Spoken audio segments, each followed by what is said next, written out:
DraftSociety.com presents a Premier League Draft Fantasy Podcast. Welcome to the Key Pass Collective.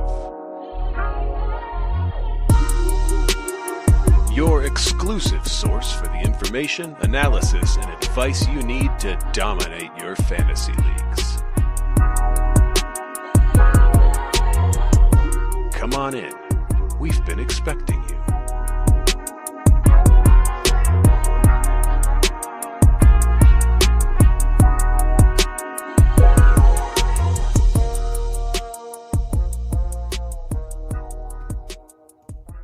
Draft heads, what's happening?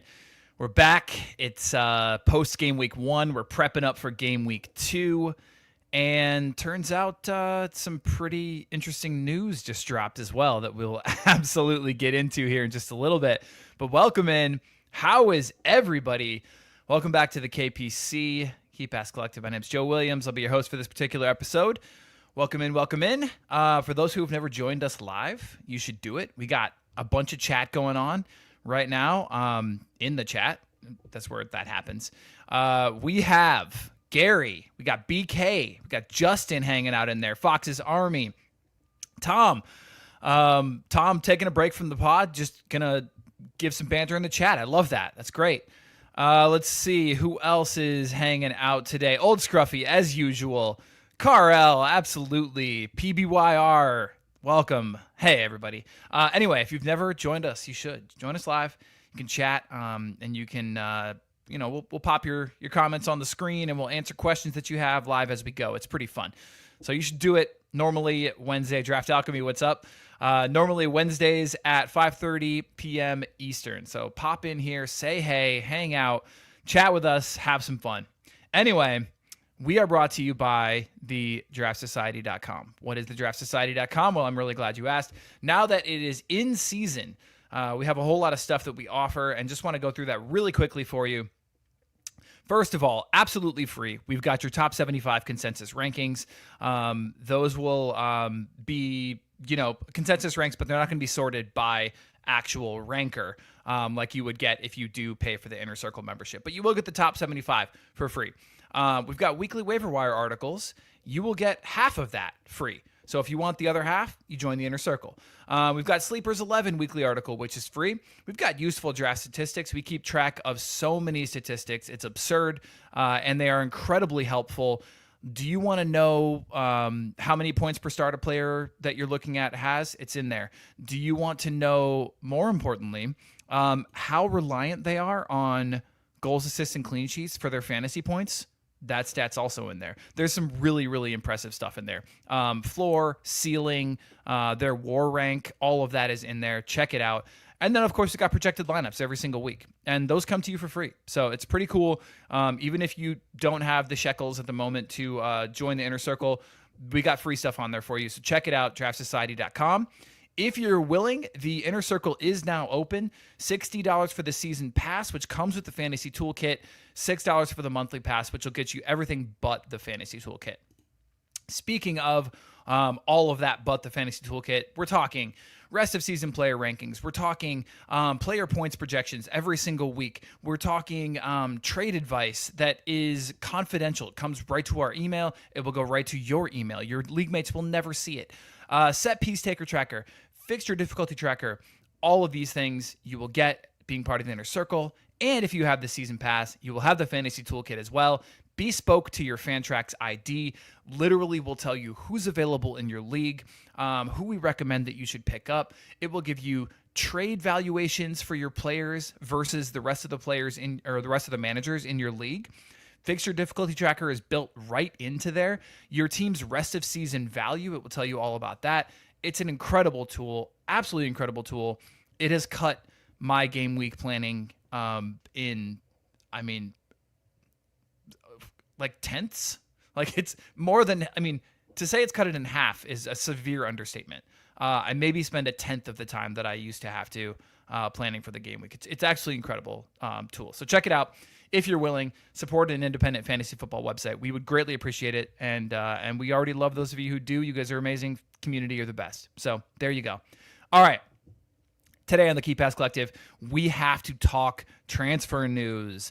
Turns out something just happened. It is Wednesday, August 20th, for those who are listening at a later date, or potentially to the audio version tomorrow, Friday, whatever.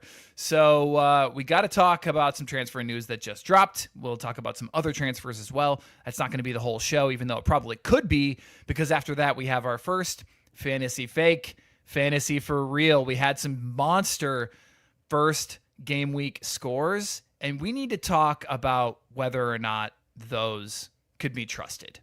So will these players keep it up? Is it just a mirage?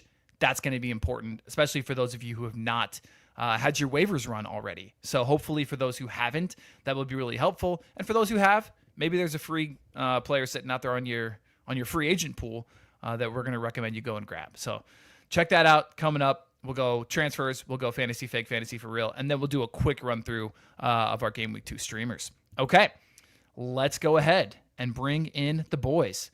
We got Sanjy, we got Dutch Cowboy, we got Ryan Barnes, CNFC 82. Gentlemen, how are you, my friends? Speechless. Why? Because I heard about the SA news while waiting to start the stream. Like, I went to cricket practice and was just, trying to get some disconnect from the fantasy world, from the media, etc. And yeah, you guys told me about it, and I was just like, what? Man's just trying to get through his day. And here we go. Yeah, I know. I'm so glad Ryan's here now to get like a full-on Arsenal fan reaction. Glowing. Absolutely glowing. I don't know what to feel, so I need someone to tell me how to feel. Well, I mean, feels great. If we let's do away with the pleasantries, because I love you guys, and I'm happy you're here. Okay, great, cool. Moving on. Obviously, Eze is the first story we were going to talk about in the transfer news section. So Ryan, you pipped Spurs on one, which probably feels fantastic. Light work. Yeah. Okay. I think what everyone else is wondering is how do we see him fitting into the squad? People are worried about, whether they're players, existing Arsenal players, or Eze himself are going to be struggling for minutes now. A lot of questions surrounding this, even though I think a lot of Arsenal fans are excited. Man, the day started out horrifically. Kai injury, Trossard random pay rise, no other changes to the contract, and then we get hit with this. It's like, man, it's been a roller coaster day. But yeah, something might be afoot with Martinelli. Otherwise, it doesn't make sense to randomly keep Trossard at the death, looked like he was leaving, and then give him a pay bump, and then change our mind on Eze. Because, like, obviously the Kai news means we need to do more business in the market with at least a striker backup. But it shouldn't affect directly Eze. So I don't know. There's something is afoot at the Circle K. So how long is Kai out? The TBD. I mean, they're making it out like he's like dead. I mean, based on the Eze thing, it's like he's out forever because it's like they act so fast. I saw something that said it's not his ACL. Someone said not ACL on Twitter. It was like one of the knee injury. Yeah. Okay. Knee injury being assessed. But that could be a really long time as well. Yeah. That's the tone, but like no other specifics have been bandied about. So I was expecting us to get like a backup striker. So TBD, but I think Eze will get most of his starts on the left wing, even though he's more of a central player. He drifts to the left. I think he can do some damage over there. That's the obvious glaring need. And then, like some others he brought in, can fill in for Ødegaard more centrally. Could play LCM as well if Rice wants to be the kind of lone defensive mid. I mean, it opens up a lot of different possibilities, but I'd be surprised if his main source of starts wasn't on the left wing. Yeah, I mean, Tom heavily implying in chat that nothing is afoot with Martinelli other than he was kind of shit. I mean, he was like that last season as well. But He was. It's not a so. You know what's odd about this is like, it almost makes me feel like there was a deal already on the. They must have been really close the last couple of weeks, Arsenal and Eze, and for some reason, maybe the Martinelli thing, the Havertz thing, like there was two like triggers today, because it seems like it was one phone call away from just like, hey, you want to come still? And it was like, yeah, okay, and it all just went down in like an hour and a half. I think they knew that if they wanted him, they could have him. It was like whenever. Yeah, weird. Yeah. I saw a tweet about something about this is like a Spurs account, something about how Spurs were getting really, really close, and they were just kind of dragging their feet, and Arsenal kind of caught wind of that, and they were like, done. We got you. I mean, to be fair, it would have been weird if he went to Spurs because he is an Arsenal fan, no? He spent a little time with the academy. Okay. Yeah. But like he was also jumped around different academies. I don't think these Spurs are trying to cope by saying that we have previous ties. It's like, no, he just doesn't want to go to Spurs, and he's a smart dude. Jeez. Poor Spurs. Newcastle and Spurs just can't catch a break.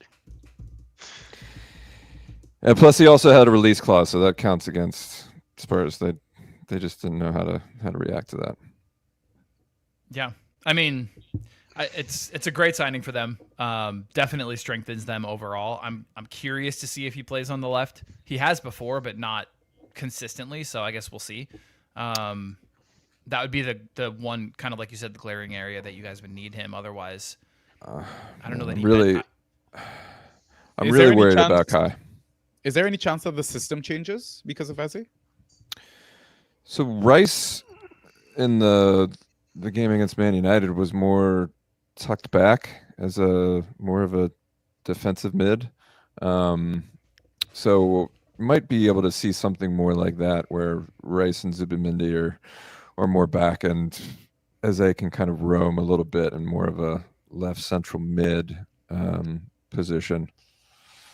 I don't know. It'll be interesting.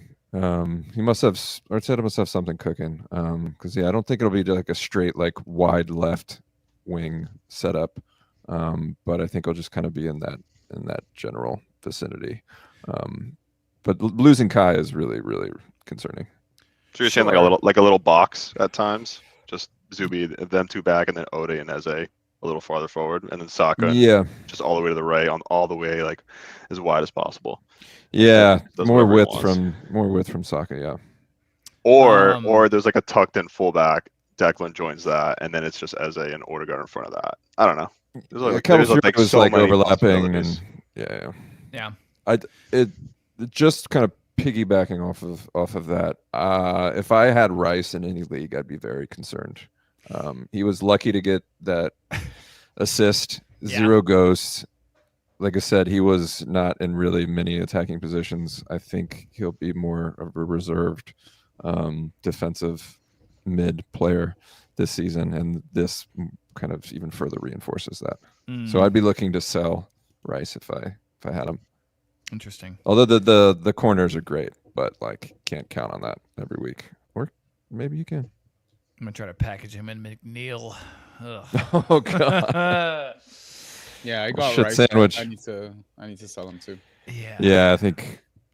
Yeah, maybe. I mean, but right before Leeds might be a nice little, or you hold and hope for a nice little bump as well. But if he has the same performance at Man United and doesn't get an attacking return, you're kind of screwed. So it's risky biz. People asking about Havertz, Christopher Rodriguez, wait and see on Havertz before dropping. Yeah, I mean you have to. I think you have to. Yeah. You can't drop without knowing what the prognosis is.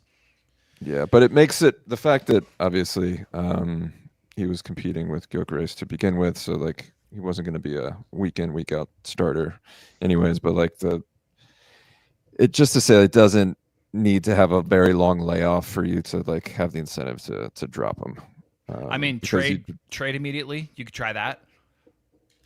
Yeah, to the Gyökeres owner, I guess, but like you don't really have much incentive to to buy him because you know he's going to be dropped if it's a serious injury.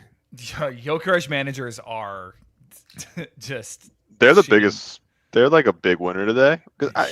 Huge winner. Whoever brings it that they bring in won't eat into the starts the way Havertz would have, and I think everyone takes a hit on that team except like Saka and Gyökeres, like in the front, beyond the defense. But I don't know. Who knows? Yeah, I mean, I'm still of the mindset that like you don't bring in Eze to ride the bench. Like, no. I'm closer in line with what Doof Q is saying here. As a owner, I feel great, much better team. His ceiling just increased. I agree. He's not as nailed though. Now is the problem. But I it'll be less starts maybe, and probably no sets. So like he'll be a bit more, I think, return dependent and less starts. So whether that offsets the less starts, less hero ball, less sets of Palace, I don't know, man. I think over the course of the season, I'd probably rather have him be on Palace if I'm as a rosterer. But like this isn't a huge hit, I don't think. Yeah. And you could have more like monsters if they like just go nuts and he's at the center of it. That's fair. I mean, when you get a notification on your phone that Palace scored, I mean, what are the chances is the goal or the assist? Like 85, right? Like, I mean, that's probably exaggerating, but still, probably 70, literally. Like, I mean, yeah. So I think, maybe a little bit. I'm not as worried as I. Does he? Is he playing in Europe tomorrow? Like that qualifier? It's supposed to be, and it's supposed to play that and then do the medical. So okay, cool. Hope nothing happens.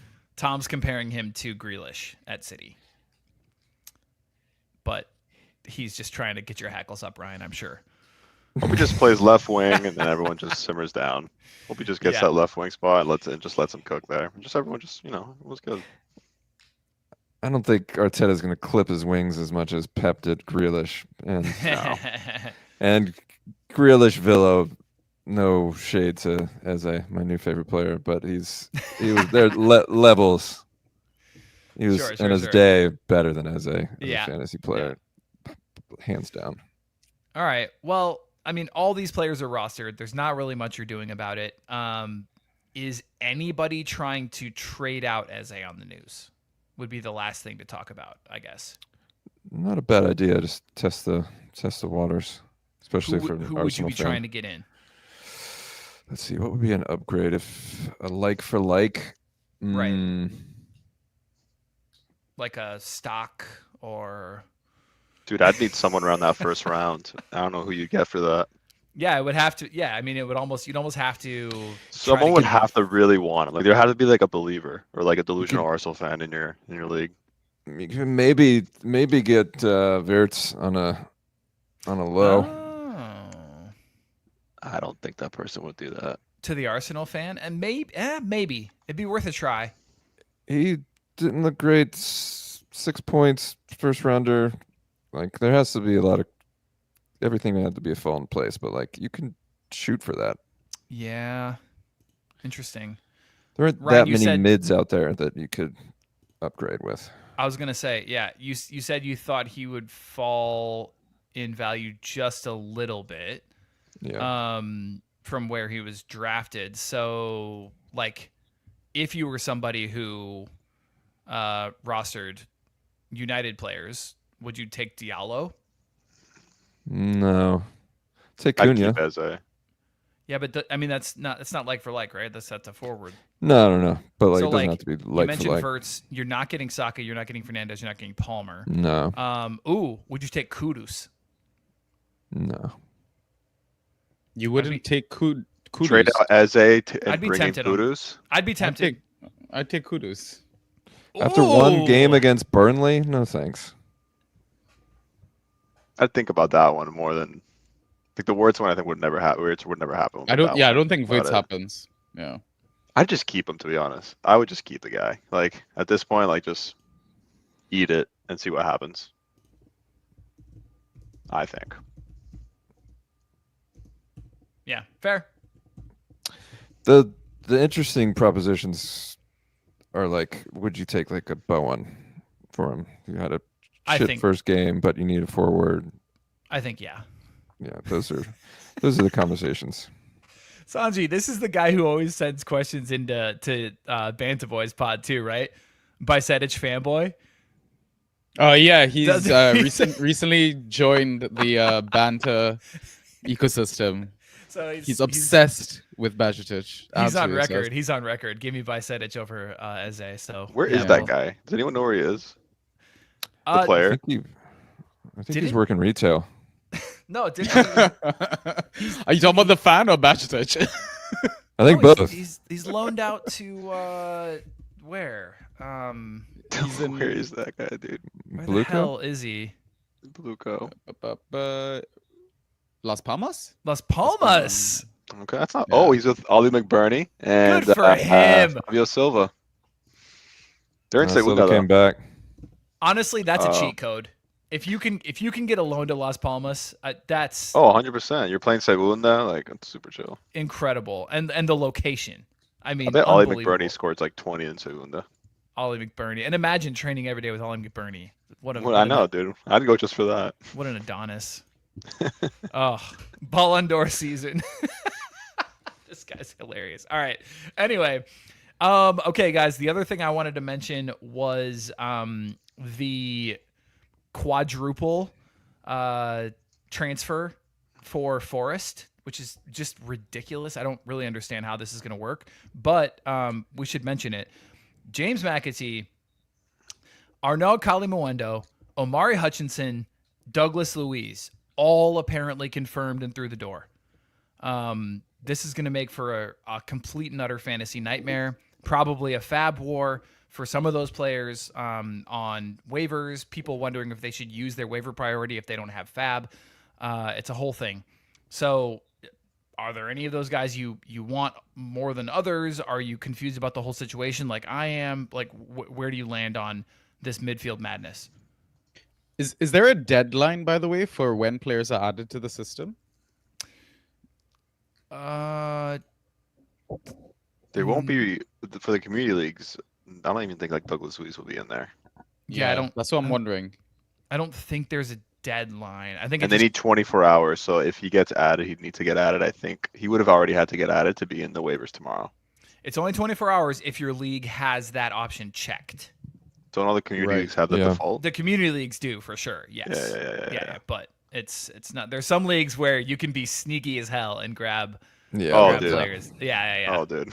Yeah. Best. That's one of those like if you're constantly online, then you get the upper hand. The only guy I'd consider is Douglas Luiz, but when he was ghosting like an animal or just scoring like an animal over at Villa 2 years ago, he had like a set monopoly, right? Yeah. Yeah. So and I don't think he's good. Yeah, he had pens too. He took him from walking. Yep. So that's right. I don't think he's gonna have that here. Like, there's no way he has pens. I think unless he starts over Anderson, if they're both in the same pitch. Surely over Sangare. I'm sure it's Anderson. Yeah, if those are the two, that'll be the interesting thing to see. I think Anderson is the guy that's already been there and established would keep sets at least initially. Yeah, people have been touting Anderson as like the next TVG. I don't know if you've been hearing this chatter in football. The FPL shit. Just the way he's playing and stuff like that. Apparently, FPL, they're obsessed with him. Yeah, they love him. Yeah, I don't know why the DEFCON plus like. No idea. Yeah, interesting. But yeah, it'd be Luiz on paper, but like I still don't think it's going to work out for him there, unless he takes over sets, or else he's just like a regular CDM, in which case no interest. But all the other guys, no, not worth the juice, ain't worth the squeeze. I'm definitely not interested in Hutchinson. He was garbage last year. I'm not really sure. Yeah, he's a forward too, which is interesting. Oh God, I don't know what they saw in him. I don't really know like how he warrants that kind of transfer fee. It's fine, whatever. Kalimuendo had 17 goals and 3 assists last season. In where? In Do you want me to say it? Liga. But what team? What team? Oh, he was on Rennes. Rennes, yeah. Yeah, I don't know. So did that backup striker at you know who scored more? The backup striker at Bournemouth right now. I think he had like 21. Who's that? Krupi. I forget what his name is, and he played for Eli Krupi, right? He played for Lorient, right? Eli Junior Krupi. I don't know. Yeah. I mean, Forest have Europe to kind of deal with, right? So this is why they're buying so many players. Exactly, and I think I'm just gonna wait to see how they kind of adjust things while they're in Europe before trying to jump too early on some assets. I don't think you can be too late. But yeah, I just want the dust to settle a bit with this transfer window, because this transfer window has been one of the wildest ones I can remember in seasons gone. I still have 100 in like one of my leagues, and I'm not breaking that with Douglas Luiz. I'd rather wait till next week. I don't think any of these guys. I wouldn't risk my 100 for any of these guys, because you want to save that just in case. Because deadline day, who knows? Especially with what's going on. Yeah, and I mean, if Liverpool miss out on Isak, you never know. Like they could bring in another different high name player. Mbappe. Well, we had a shot at that a few years ago. It didn't quite work out. Yeah. Okay. Well, yeah. I mean, I'm gonna let my league mates sort through those guys. I think personally. The only other ones to talk about recently, and this will be a quick one, I think, is Jackson Chachua, I believe is how you say his name, to Wolves, the right back, and then also Ben Doak to Bournemouth at right wing. Are you interested in either of those guys? No. Perfect. All right. Beautiful. Are we ready to move on? Yes, sir. Okay. This is what you've all been waiting for. Fantasy fake. Fantasy for real.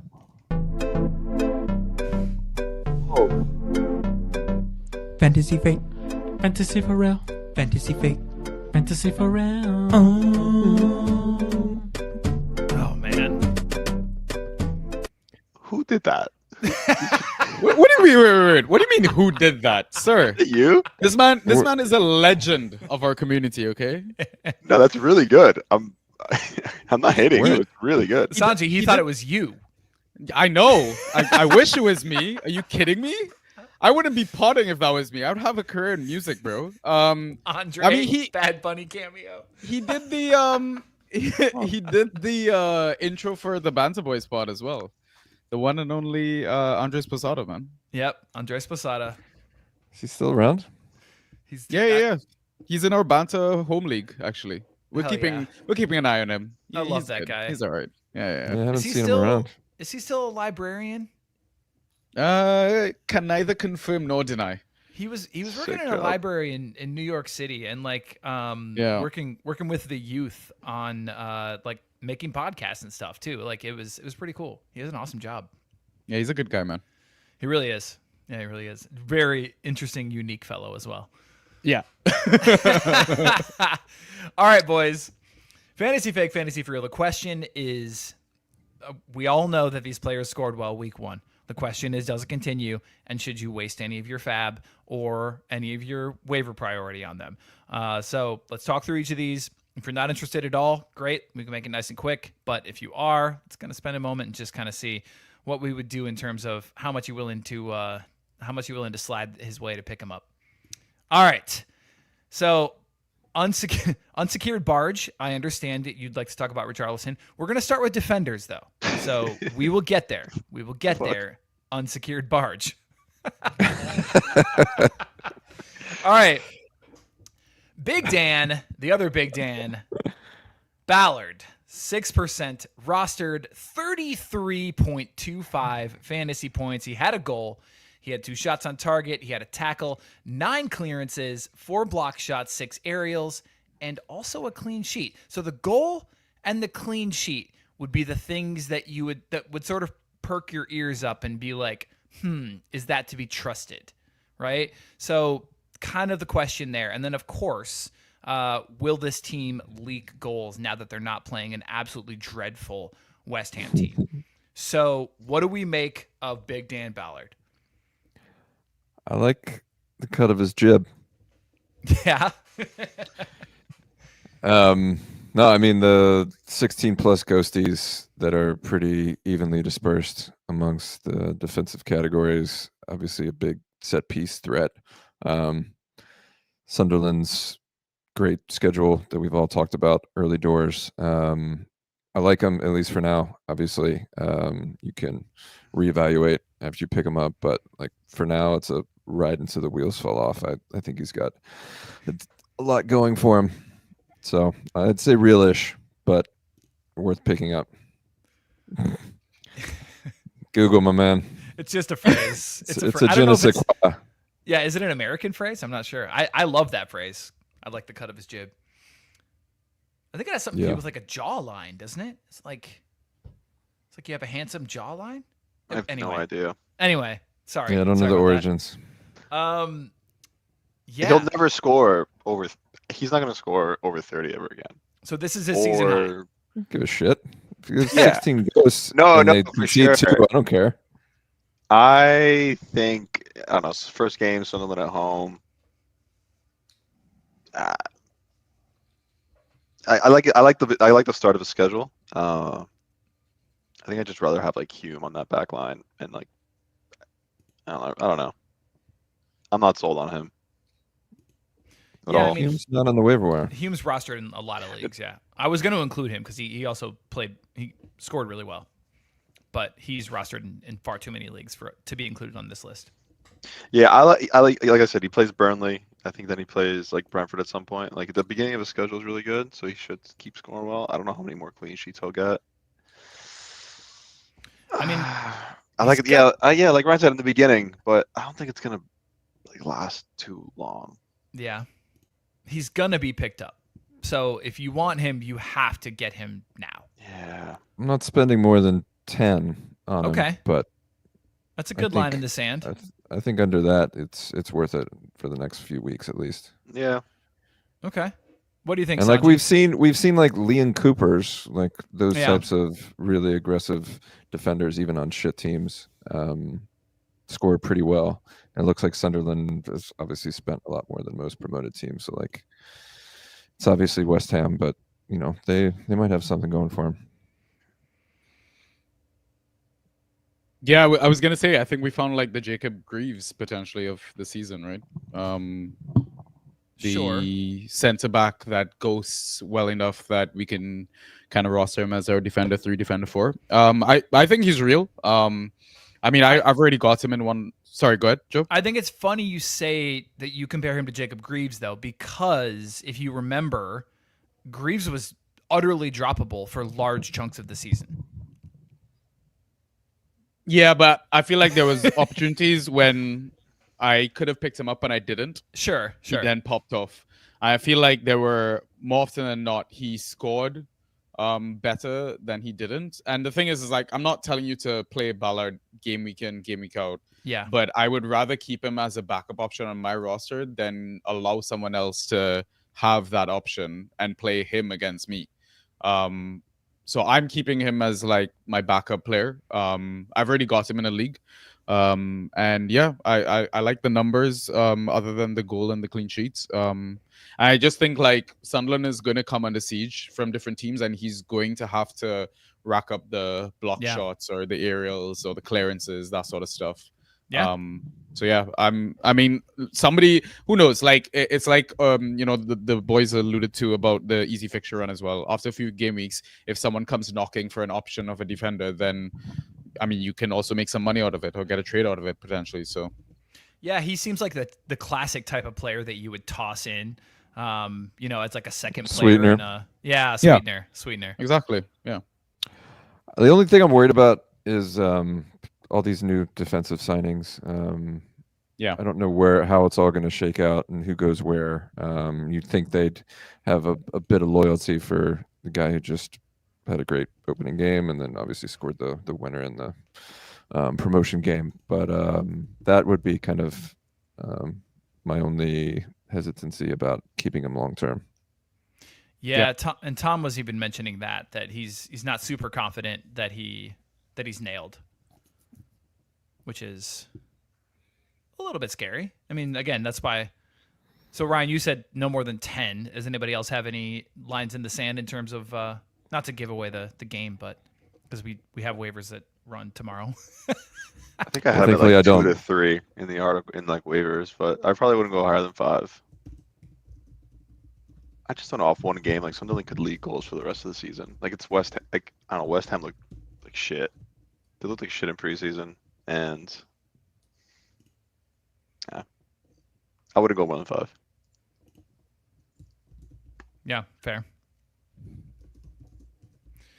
All right. Sunderland weren't even like not to get into like not to talk bad about Sunderland, but Sunderland kind of also squeaked by into the Prem. Like they weren't like those like they weren't like beating up teams in the championship either.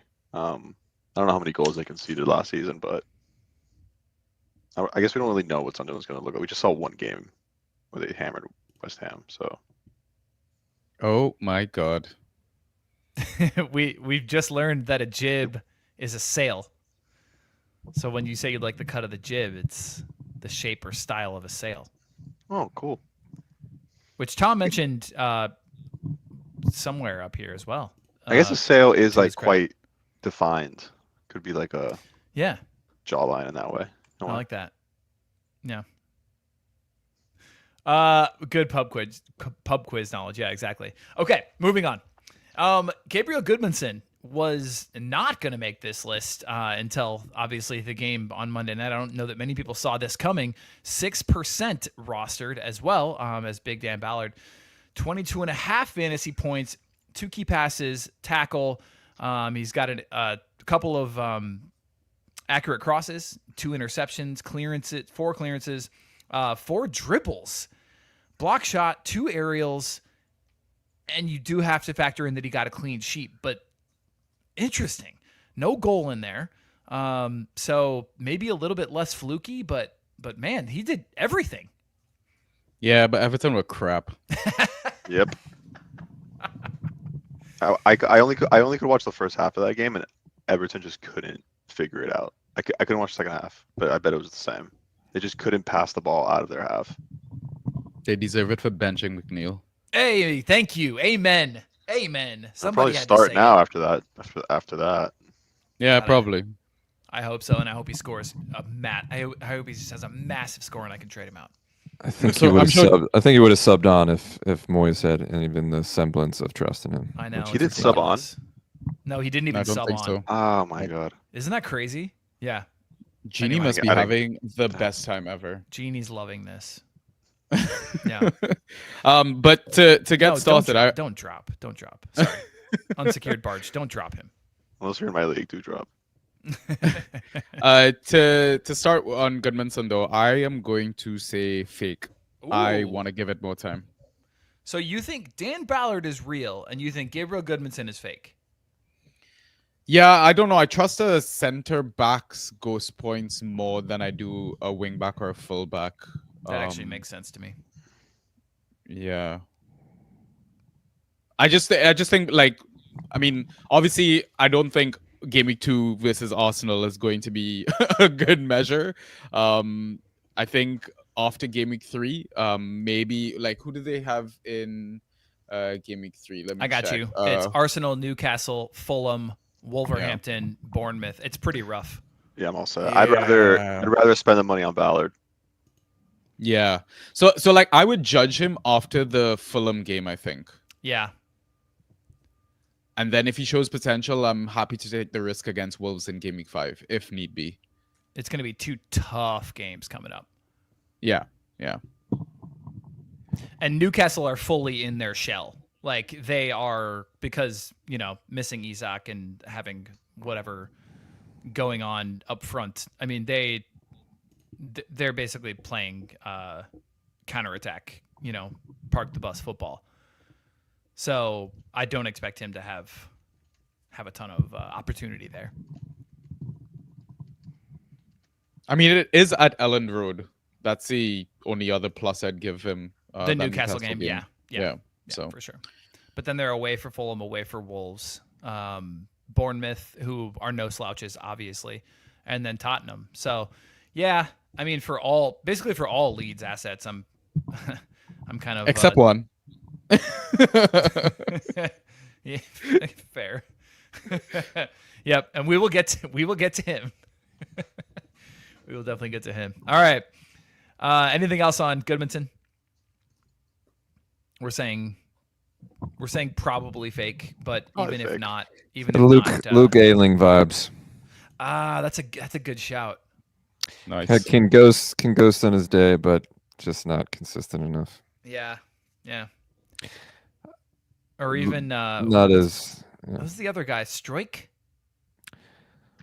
Still there. Pascal Stroik. Yeah. Is he still He there? was centre back. Yeah, he's there. Good for him. I think he scored pretty well.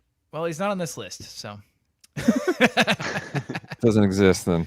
Uh-oh, you're getting called out, Sanjy, from Gavin. Jump the gun on DCL. What was that? Did I? Meaning, did you think he was going to do well? Did you think he was going to... I don't know what I did with DCL. Did I bid for him in a league that I forgot about? No. You said you picked him up for free. What?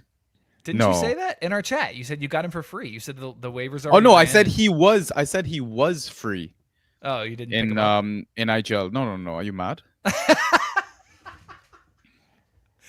All right, fair. Okay. So Spurs are in for Tyler Dibley. Oh my God. Second choice. If that's so beautiful. If not, I hope they get pipped by Everton for Dibbling. If not Eze, then Dibbling. Great. Yep. And then I've heard rumors of Harvey Elliott as well. Like the fact that these players are even in the same conversation as Eze is unbelievable. But beautiful. Yeah. All right. Ricardo Calafiore, I'm going to guess, is only this highly rostered because people saw him starting and picked him up. He was not this highly rostered coming out of drafts. So that was interesting. And people certainly got their return, of course. 19.75. He's got a goal, shot on target, one shot on target for the one goal. Just the one tackle, 3 clearances, 2 aerials, and yes, the clean sheet. Okay, sure, he had a yellow card. This, to me, screams fake, but I don't know what you guys think. Agreed. Yeah, I was trying to sell him. I drafted him really late, expecting he had a decent shot of getting the start. Obviously, as you know, Joe, since I have been crying about it for the last several days, I benched him. And, so did I. Yeah, but I think you should try and sell him. I would love for him to start against Leeds. Lewis Skelly is going to get a lot of starts. Calafiore doesn't look like he's going to ghost that well, but he is going to be the marauding, overlapping left back when he does start. So the appeal is that he's a very attack-minded fullback, likely against weaker opposition. So he could have these types of performances. So whether or not he's worth the roster spot, if you wanted to, I bet Lewis Skelly has either been dropped or would be dropped if he gets another start. I don't know if I think it's worth having that cuff, but if you really wanted to have a piece of the Arsenal defense, that's a possibility. But I'd probably test the waters, see what you can get for him. Yeah. After Leeds. It's bleak. Yeah, the Arsenal games are, they're going to be fun to watch, but fantasy-wise, After but then Leeds, they open up a lot after that little run. But we should mention it's away at Liverpool, Forest, Manchester City, Newcastle. Yeah. I picked up Calafiore and then dropped him I picked up Ben White right after, and now Ben White might be hurt. I don't think he practiced today, which kind of sucks. Yeah, I streamed Ben White. I was actually really happy with Ben White's ghosts. okay. Hope he starts this weekend, but this kind of looks like he won't. I'm not sold on Calafiore. I think it was he needed the goal to get over the line. So. And the goal was fluky as fuck. The goal was super fluky. So I think it's fake. I'd stream him this weekend though. Yeah, and then I drop him. Totally. Stream and then drop. I think I'll probably hold just to see if he starts. Yep. I think they play the 12:30 on Saturday, so let me see when they play. If you can manage to hold that. They play the late. They play on the late game, 5:30 p.m. Yeah, UK. late game Saturday. Should be able to. Yeah. Yep. All right. Wait, Sanjy, anything? Sorry, did I cut you off? Oh no, fake. I snuck that in a while ago. But yeah, fake. Nice. We can move on. All right, cool. Well, I'll start with you then on Matthijs de Ligt. 34% rostered, 15.5 fantasy points, key pass, shot on target, tackle, 1 cross, 6 clearances, 2 block shots, 6 aerials, no clean sheet.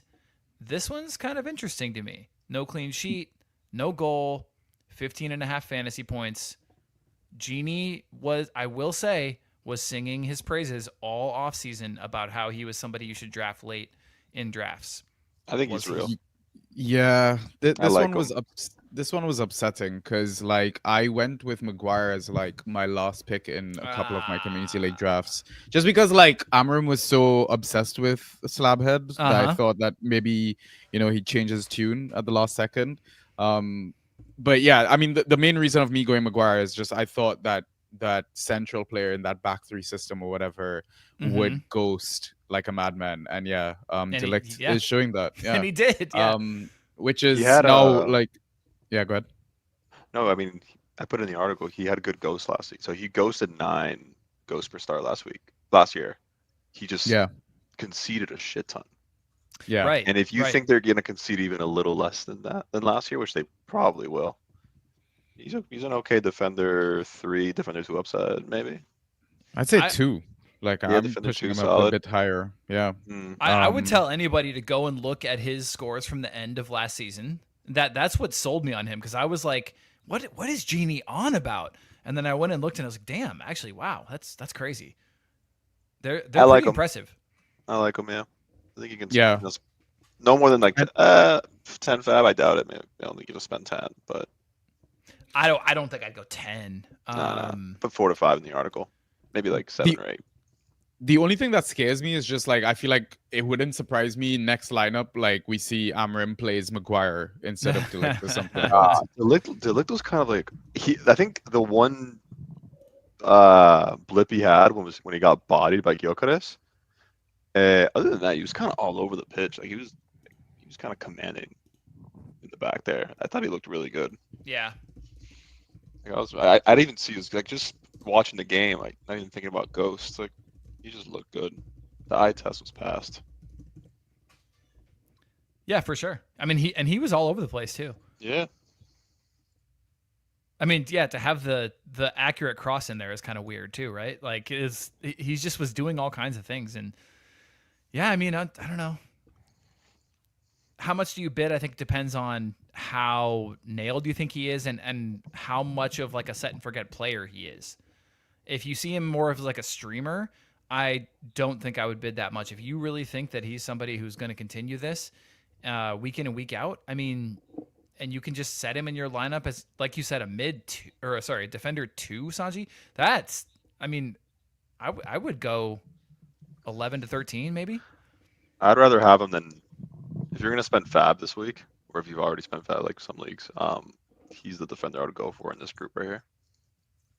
Yeah, you assume most people go for Ballard or Goodmanson just because of the points that they've scored, right? Not looking at numbers and stuff like that. I dropped him for White because I thought I Arsenal were going to score White a lot could of be. Goals. Listen, I mean, but he didn't practice today. But if he practices like tomorrow, gets to start this week, and like White he could be good.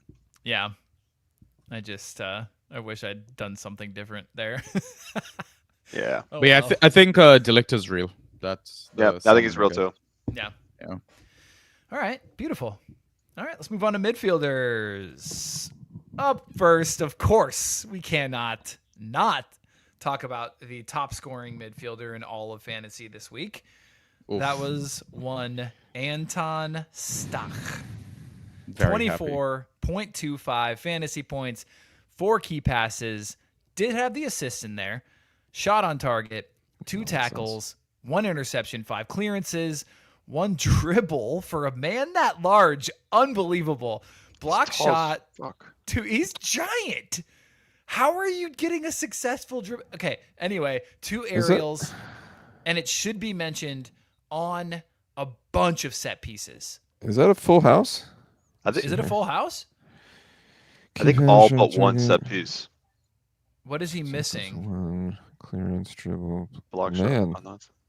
Might be it. Tackle? Oh, no, he's got 2 tackles. He's got tackle. Holy shit. 6'4". Yeah, he should have. I think everything but 1 set is. Someone correct me, but I'm pretty sure he got everything but 1. We have it on our site. People can go and look. Is he the tallest guy to take sets consistently? We have a set piece taker tracker. People can go and check it out. He was on. Let me see. Sorry, 1 second. Maybe. Keep talking. No, I'm curious. I'm curious to see what he does. Yeah, he's definitely real. I'm curious to see what he does against Arsenal. Sorry, he was on 75% of sets. Oh, interesting. I wonder what happened. Which ones he didn't take. Okay. Yeah, he was on 75%. So that's interesting. Maybe he's like a left-sided, right-sided corner type of thing. Yeah, maybe. I'm sold on him. We'll see his score. I might not start him against Arsenal. We'll see. I might need to, but we'll see how he scores against like a top team. But every other, unless he's playing like one of the big 3 or 4, like I'm hammering him out. So they had 7 corners. He took 6 and Goodmanson took the other one. Wow. No ACNC. That's what he's missing. Oh, damn it. Right. Yeah. Oh, but see if it included corners, I guarantee you he would have had one. Damn it. Yeah. I still think it's real. I'm happy to win that league. He's definitely real. I think he's very real. I think he's incredibly involved, and I think just his size and the fact that he's able to rack up. I mean, look at his stats. They're literally from all over the pitch.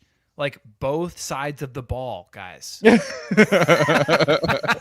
I dropped Trossard. I dropped Trossard for him. After the draft, I picked up Trossard. I was like, because like there was like a rumor of him going to Villa, and then dropped Trossard for him. Feeling pretty freaking good about that. Good for you, dude. Yeah, I thought about it, and then by the time I got there, one of my league mates already had him. I will say, like, he was talked about. I don't know who to give credit to, but I saw his name in Bantah Boys and. Yeah, one of my best people mates talking about him.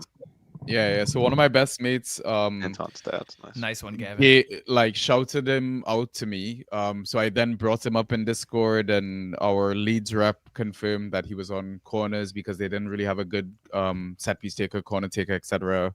And then we thought, let's just throw the name out there. It's a decent fixture to start the season as well versus Everton. I mean, I expected like maybe 8 to 10 points ghost-wise, but this was just ridiculous. Yeah. And I mean, the shot as well. Like, I don't know if you've seen this guy take a shot, but he's got a hell of a shot on him. He can score the odd goal as well. And yeah, 6'3" dribbly boy. Like, unheard of. Unbelievable. Does he take direct free kicks too? Not sure. I know like Leeds had, I think, 6 free kicks in that game. I don't think he took any of them, but I'm not sure whether any of them were direct or not. Okay. Yeah, so people are asking, how much are you guys bidding? He went for 29 in my league. Holy. Jeez. Yeah. Wow. 29. That's Yeah. A lot. That might be too much. I was so close to just picking him up. I think no more than 25. Even then. I bid 11. I was okay with that. I might go as high as like 17, but damn. Yeah. That makes me think I have no chance of getting him, which I guess I'm maybe fine with. It'll vary. I think there'll be overreactions. There'll be people that. Yep. Depends on your team too. Like if I don't know, like if I'm like a McNeil owner, or like kind of that scenario where like I need a mid now, like a mid 3 or something, I might bid a little more on him. I think putting 15 to 17 is fine, and then just putting 0 or $1 on any of these other two guys. Just shoot for stash. You don't get him. You have a consolation prize. Yeah. Would you rather him or Bob? Oscar. Fuck Bob, man. I don't know. I'm not sold on Bob either. Wait, now I want to know which other Bob you think I might be talking about, Sanjy. Bob Sanchez. Bob Sanchez. I mean, who do they play this week? That's a good question. West Ham? Okay. Maybe Bob Sanchez, actually. Give me Bob Sanchez. Oh, extended family derby. City don't play West Ham. No, we're talking about Chelsea. Robert Sanchez. Oh, Roberto Sanchez? Oh, Jesus. Yeah, Bob. Roberto? Who's that? Yeah, we're talking about Bob here. My bad. Right. I've never heard of Bobby. him. Good old Bobby. 16 for Bob? No. Okay, let's bring this back to Stach versus Oscar, Bob. I don't know. The thing is, if you again with City players, you need a deep roster. You need to be able to handle those random rotations and roulettes. If you don't need a set and forget guy, then I would take one of the City upside guys, I think, just for the fun of it. So you're calling Stach set and forget? I think so. Okay, because that's mid full.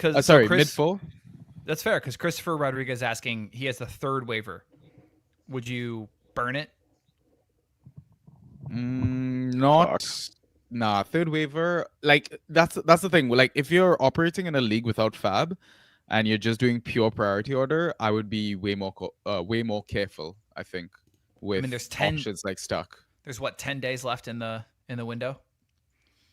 Yeah, but surely there's a player with more upside that is going to show up in this transfer window. Who's going to go to the but not two. But not two players. Right. Sorry, not three, because they would need 3 to come in. Yeah. I don't know. I might burn a third waiver on them. I might too. I'm in pretty a high system. on him. In a non-fab league. All right, Josh Cullen, 19% rostered, 15 fantasy points, 5 key passes. Got a tackle in there, got a cross, got a couple 3 interceptions, and got a couple clearances. Why did he have 5 key passes? Another both sides. I didn't watch that game. Both sides of the ball. Spurs game. So did he just was he taking corners? What's good with the key passes? He took 1 corner out of the 5. Why did he have 5? The only thing I can tell you, Dutch, is that I did watch this. I watched a good chunk of this game. They were chasing. Pardon me. And yeah, I'm sorry. Sorry to myself. And so what I can tell you is that those 5 key passes happened relatively early in the game, and then he didn't have any for the rest of the game. Okay. Okay. Okay, that's interesting knowledge, though. I'm not gonna lie. I was not aware of the clump of key passes, which is concerning, but at the same time, 5 key passes makes me feel better. I assume that they were at the tail end when they were chasing, and people were just taking a shot at Rosette when they were down 2-3-0. No, it was early on when they were actually giving them a run for their money. And is he the creative force there? I don't know enough about Burnley. I do think, I think he's kind of playing in that Brownhill role. Yeah. It's the tale of Josh's. Right. Yeah, exactly. Yeah. Yeah, I mean, I don't mind taking the punt on him. I mean, 5 key passes speaks for itself. Plus, again, both sides of the ball. What you want. 3 interceptions, 2 clearances, tackle 1, paired with the 6 offensive stats. Yeah, I mean, they got a pretty good matchup against Sunderland at home this weekend. I'm inclined to give them a whirl. You know what? These are like Ryan Christie stats. Right? Yeah, he can pop up for that. Yeah, that's the type of player this is. These are like Ryan Christie stats. And so don't overbid, but this guy could be a mid 4 for you, a mid 3. Yeah. I mean, if you don't get stuck, I think you can settle on Cullen, like Ryan was alluding to, right? Yeah, I mean, at least for for this week for sure, right? Yeah. And then they they go to United. And a terrible schedule. And then they have Liverpool, and then Forest, and then City, and then Villa. Jesus Christ. Yeah, he's fake. I'm so set on Josh Cullen. He's fake. Yeah. Yeah. I mean, I don't blame you for saying that. I think be he's active. in between. He'll be active. Right. You ain't no Josh Brownhill. I know. Straight. I know him very well. Can we settle? Can we settle on like he's just a streamer? Yeah. He's just streamer with potential mid-5 possibilities if everything aligns. Sure. Like with that fixture run that you talked about, if you're in a pinch, I would not be hesitant to drop him if I needed that win. So. Oh yeah, 100%. Yeah. All right. Well, speaking of mid-5s, David Brooks, 5% rostered, 14.5 fantasy points, 3 key passes, 1 assist in within those 14.5 points. 2 tackles, he's got a cross, he's got 2 dribbles, and a yellow card. Man, Brooks. I know. He's such a mercurial figure. And you want to I want to trust him, but I can't. You want to buy into the potential, but yeah. The minute you do, he's gonna drop a stinker. You just knew it. Yeah.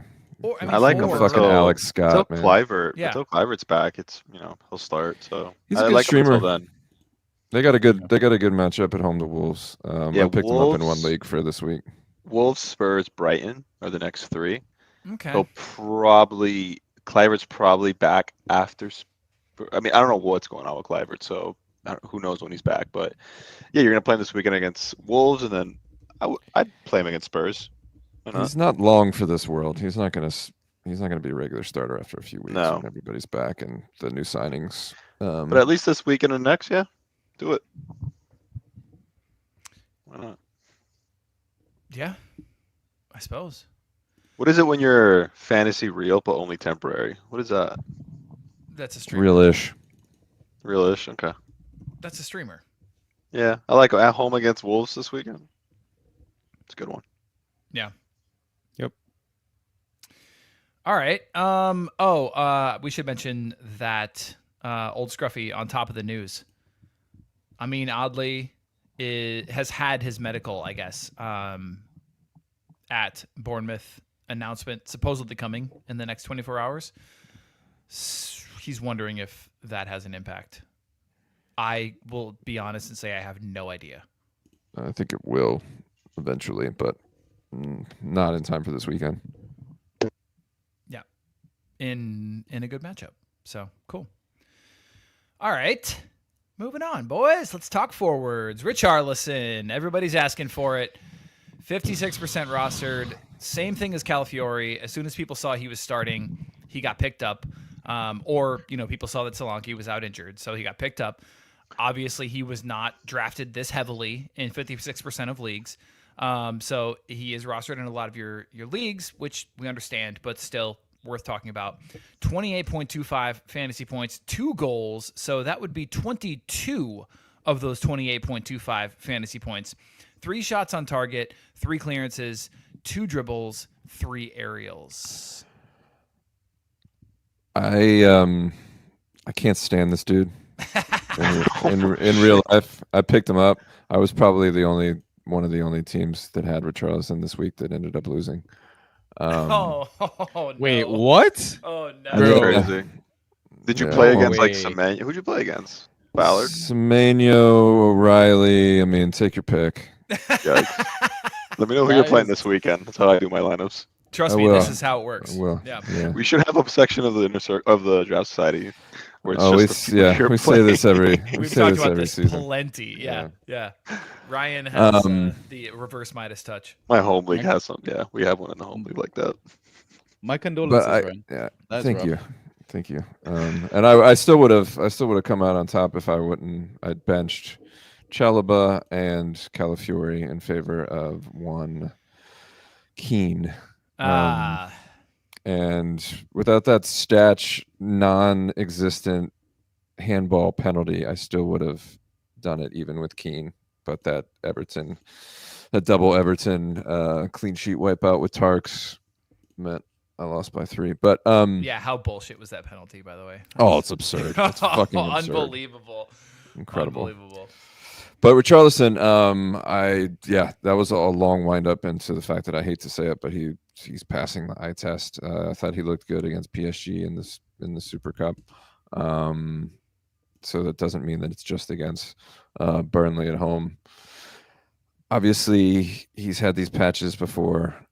He's very injury prone, very inconsistent. Solanke's knocking on the door, so he might not be long for this world. But he does kind of seem back to his old self, though. You're right.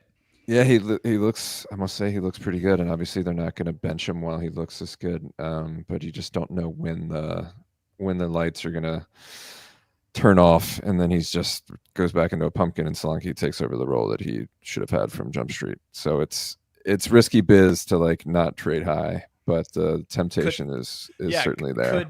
Could he turn into said pumpkin this week at the Etihad? Yeah, I'm struggling with whether I start him or not. I got him and Sarr, and I don't want to play either. I don't think I would. City but you right mean, Spurs play. I don't know if it was an Ange thing, but they play City pretty well. True. And you could see him nicking a goal. It's not like I watched the City Wolves game. I wasn't that impressed with City, to be honest. Like Wolves, if they would have strung together any of their transition passes, could have scored 2 or 3 in the first half. Like City still for the taking, I think. Yeah, Strand Larson had some chances in that game. Yeah. So. Yeah, no, I agree. So I'm tempted. PBYR trade out on a high to Solanke owners. Yeah, do it. That could be a See what you can get. Absolutely. If you can get a forward that's more nailed, even somebody who's maybe a little bit more like one of those kind of goal dependent guys we talk about, like I don't want to say Strand Larson, but Evan Nilsson. Somebody like that, Evan Nilsson. Yeah, I would go for it. That fucking guy lost me the game week too.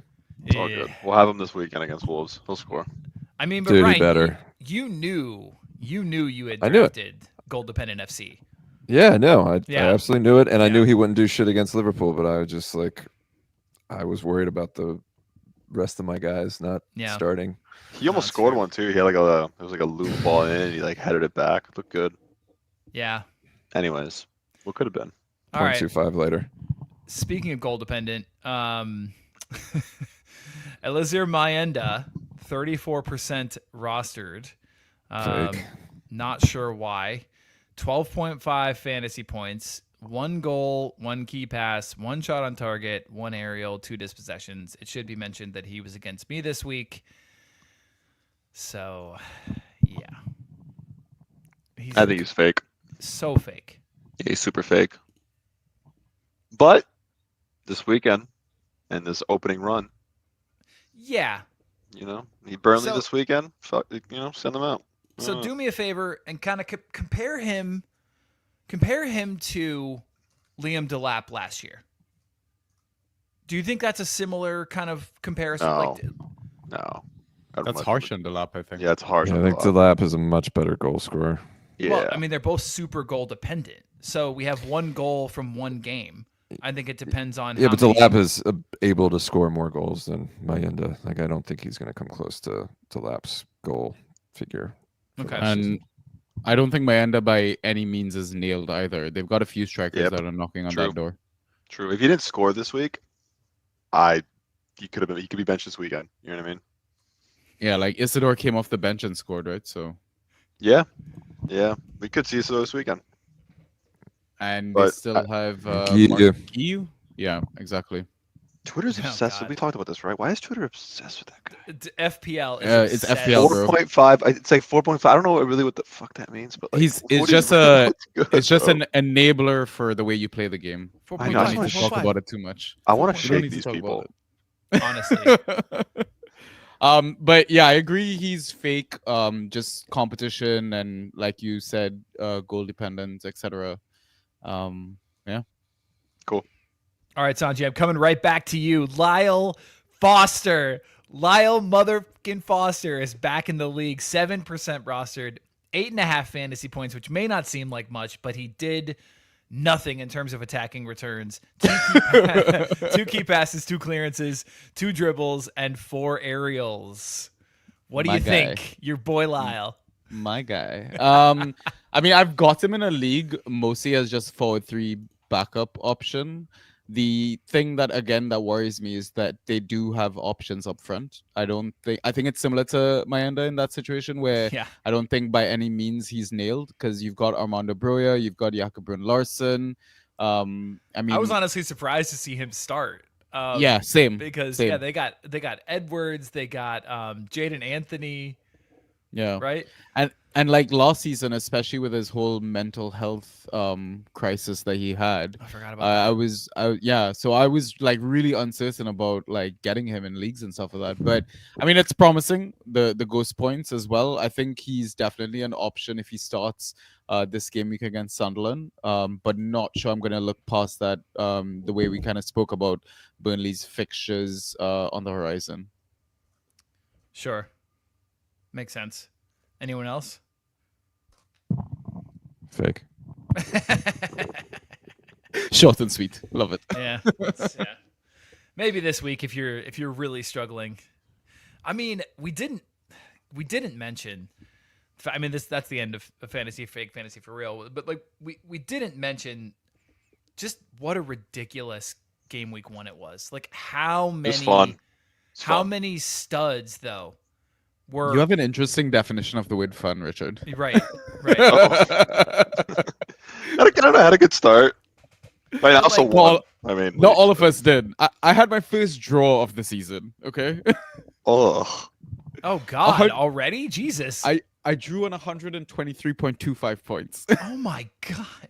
You should have won that. That's crazy. Yeah. I watched a lot of Prem with my my grandmother, my 95-year-old grandmother this weekend, and. See, that's awesome. We watched like the Sunderland game in the kitchen, and it was a good time. In the kitchen, that's such like an awesome old person thing to do. That's so cool. Hell yeah. Yeah, I don't know. That put me in a good mood. That Sunderland game, like the home crowd and stuff. I totally, dude. And did you guys watch the Everton match? Like that. I was working. Oh, that Leeds crowd was unbelievable. Like it made me want to be there. It was Ellen Road's on my list. Yeah. Yep. Absolutely. Yeah, that one, and then like Sunderland's home. Like it's I got a couple good. I like the promoted sides this year. I mean, 2 of the 3. 2 of them. I like 2 of them. Yes.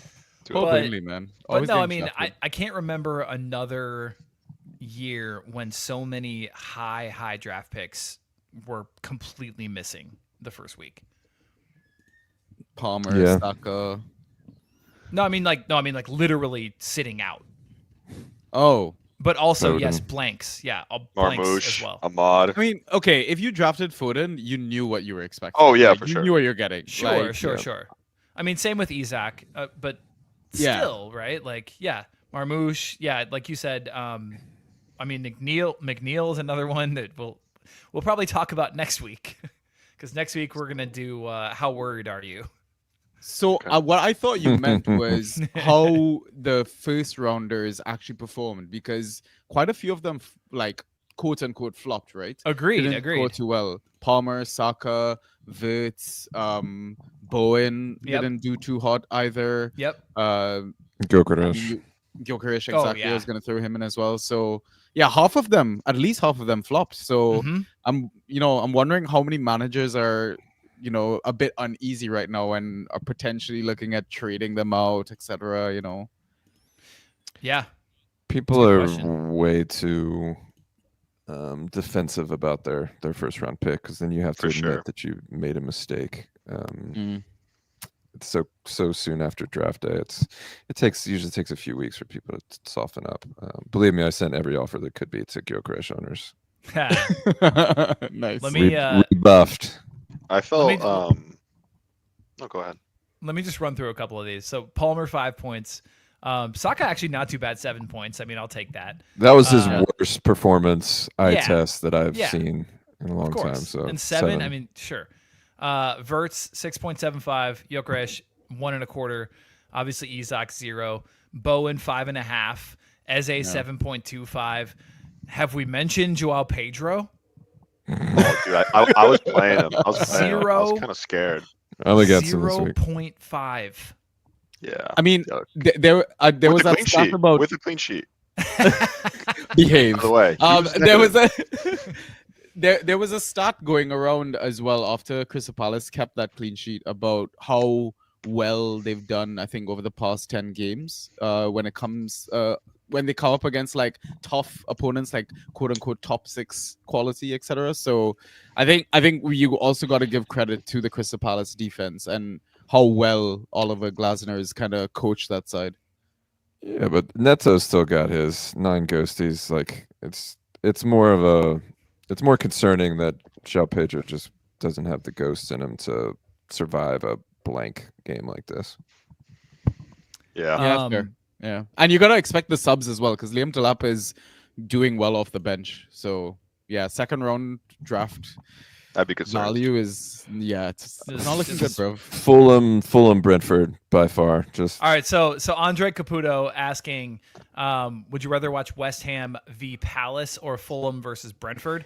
I would rather see Palace, but in terms of stadiums, so you're going to the London Stadium, right, for that game? Oh, it's shit. Yeah. Yeah, it's terrible. Yeah. And what's Fulham like? I've never. Oh, it's incredible. Craven Cottage. I mean, it's nice.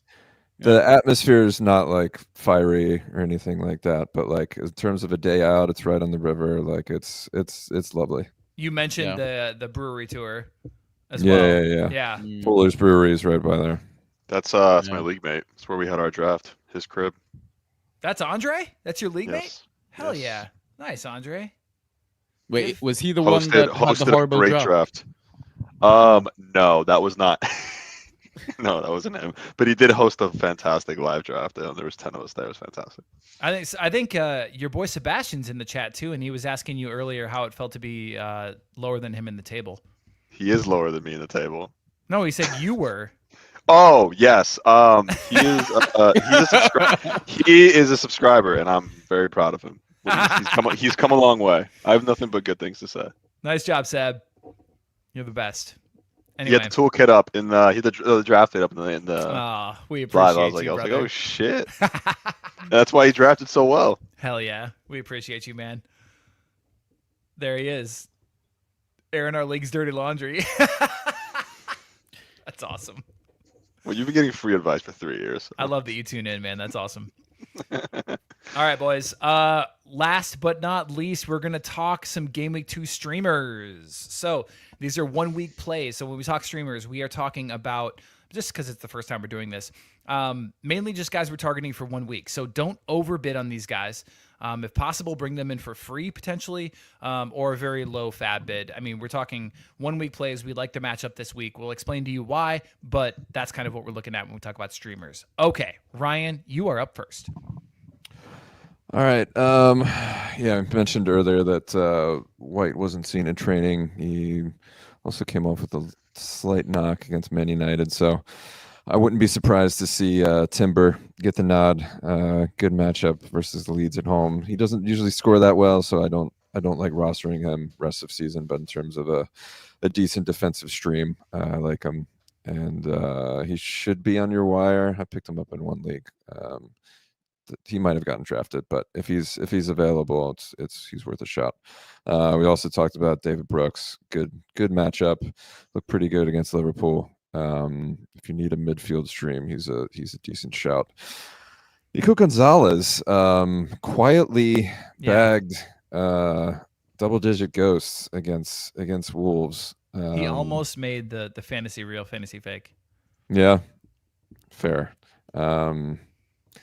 So yeah, Spurs at home. He should be pretty active, you would think, if he starts again.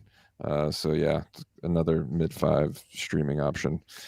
And then, big Dan Ballard got all the flowers, but Alderete subbed in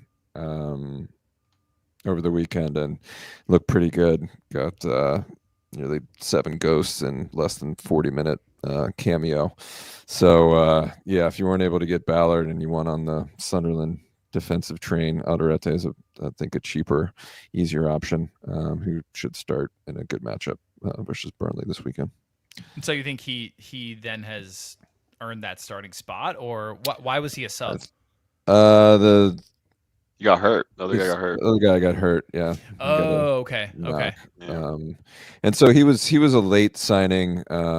So I think if he was given maybe a little bit more time to bed in, that he probably would have started anyways. Okay. But yeah, now that he's come on, I think that spot should be his. But again, we talked about all the defensive signings and where it all shakes out. But yeah, I would assume that he gets the nod this weekend.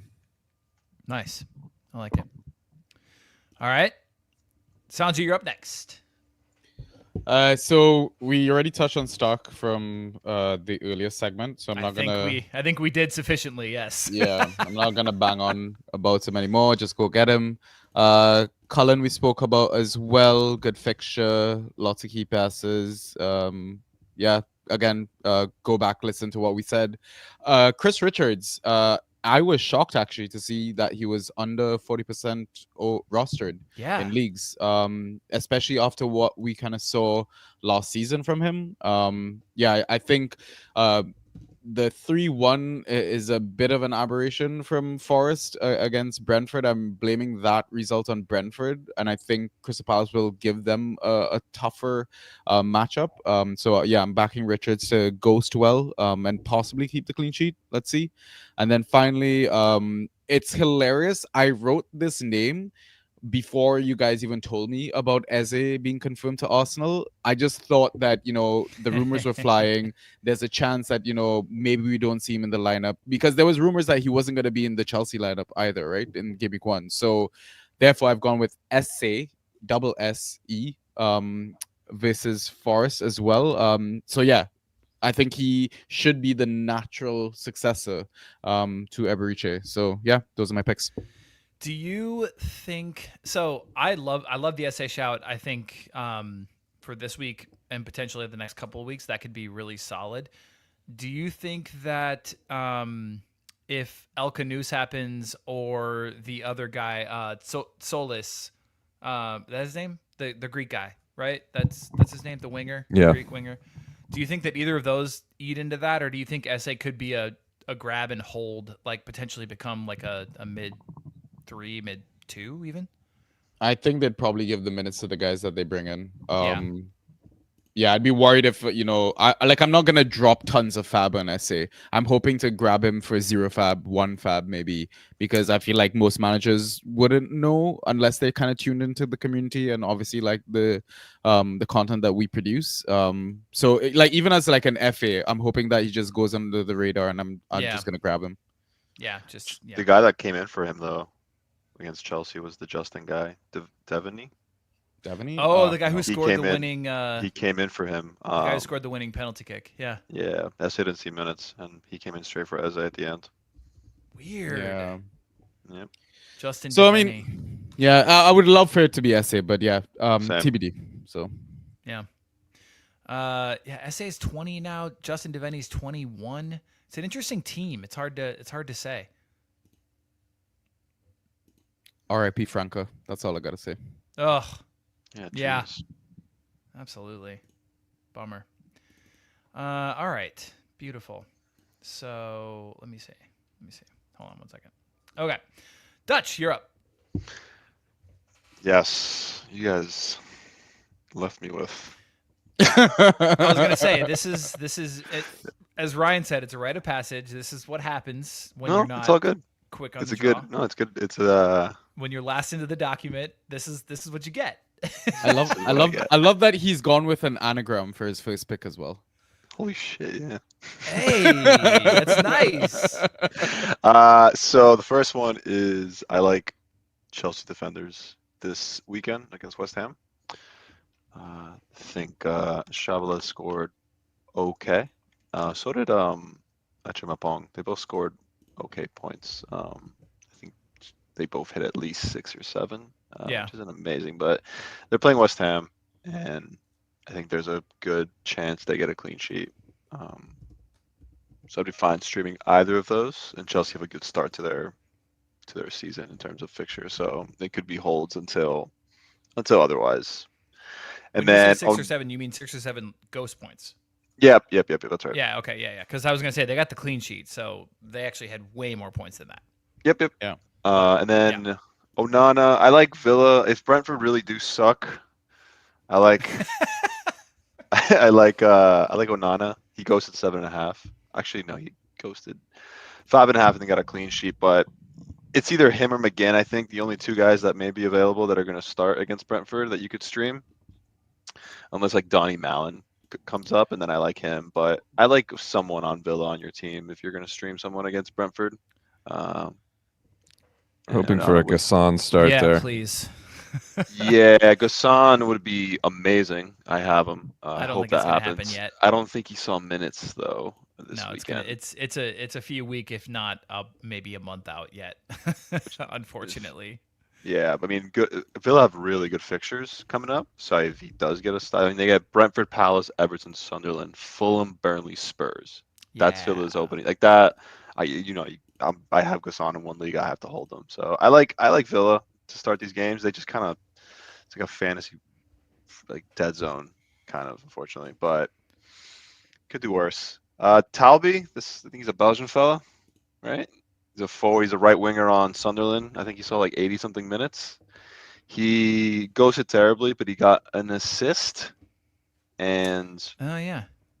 So I mean, against Burnley, if you need a forward, why not? I prefer Isidore if he starts, or Mayenda if you have him. But if you don't have either, this could be a good one. And then Foster actually ghosted the best out of this lot, as was in one of the previous slides. So I actually don't mind streaming Foster if you need something like a forward 3 this weekend against Sunderland. I think he ghosted 8.5. So yeah, that's what I got. I like it. Nice. Hell yeah. Couple of questions. So Andre wondering how we feel about Tierno Barry. If you would have asked me before the game, I would have been like, drop him. But yeah, exactly. After the game, I'm like, maybe hold him. I agree with you, Ryan. Yeah, lukewarm. I don't know that I drop him yet. If he's been dropped, ugh. I might drop him this weekend, like if he doesn't start again, and I have to. But maybe he starts against Brighton. Who knows? I think he's already started to get dropped in community leagues, actually. Yeah. He's one of those, like, do I really want to pick him up? I don't know. He literally might not start till October. Right. But if they keep on looking the way they look, looking like shit, they're gonna have to do something. So and then McNeil's gonna cross into him for a header, and the Discords are gonna go crazy. Oh God, please. Be still my heart. No, man, like Andre, if you can get him for free in your league, sure, grab him. And if you have a spot to hold him, great. If you drafted him and you spent capital on him, then I guess I would hold him for a couple more weeks just to see. But yeah. Okay, we'll get out of here in a second. Other people asking about Matty O. This is one I've been struggling with the last couple of weeks, Justin, because Matty O has been strongly rumored away. And now I just looked him up today again because I was nervous about it. Apparently now the winds have shifted just a little bit, and the rumors are that he might actually stay. So if he stays and he's available in your league, I think he's like 40-something% rostered. I would absolutely grab him. He should have been drafted in your league. I would definitely grab him. I would spend a decent amount, like in the teens, to get him in. That's just me. Yeah, I don't think he's leaving. I think the vibe, like something shifted this week, right?